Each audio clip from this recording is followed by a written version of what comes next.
This game is called Battle My Measurement. To play this game, you'll need the printable game board and record sheet, as well as pencils and pennies. The game board has 12 battleships on each side, each with their own name and length. The name of a pictured battleship is located directly next to each battleship.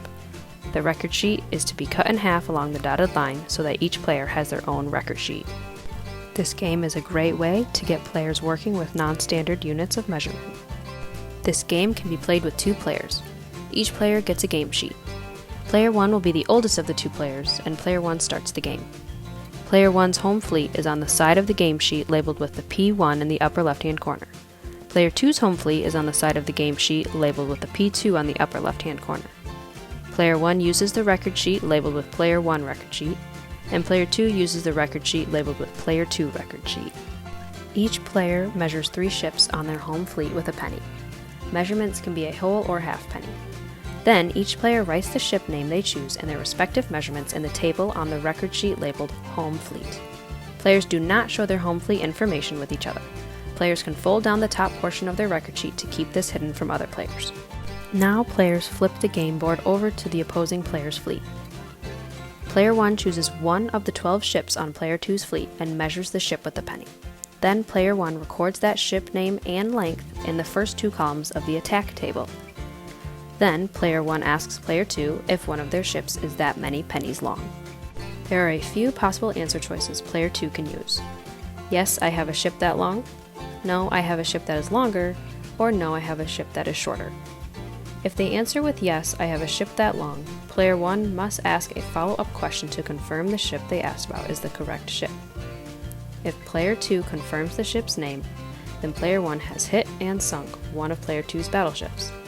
Player 1 records this hit in the 3rd column of the record sheet and crosses off that ship on the game board. Player 2 crosses off that ship in their home fleet. If Player 2 does not confirm that ship, both players must remeasure that ship and agree on a measurement. If players agree that Player 1's length is correct, the ship is sunk. If players agree that Player 2's length is correct, then the ship is not sunk and Player 1 cannot attack that ship until their next turn. Note though that Player 1 still knows one of Player 2's lengths is the original length they had asked about. The players must re-record the agreed measurements on their record sheets. If Player 2 answers with no, I have one longer, or no, I have one shorter, then Player 1 records that answer in the 3rd column of the record sheet. Once each player has made the necessary edits on their record sheet and game board, then the turn is over and it is Player 2's turn.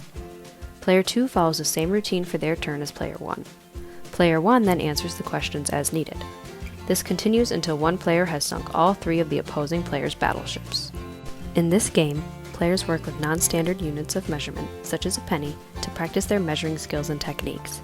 Since each player measures the battleships individually, each player must practice his or her skills. Since almost all questions asked must be regarding measurement, the game allows players to discuss measurement in ways that reinforce their understandings of measurement. Here we have 2 players measuring their 3 ships before flipping the game board over.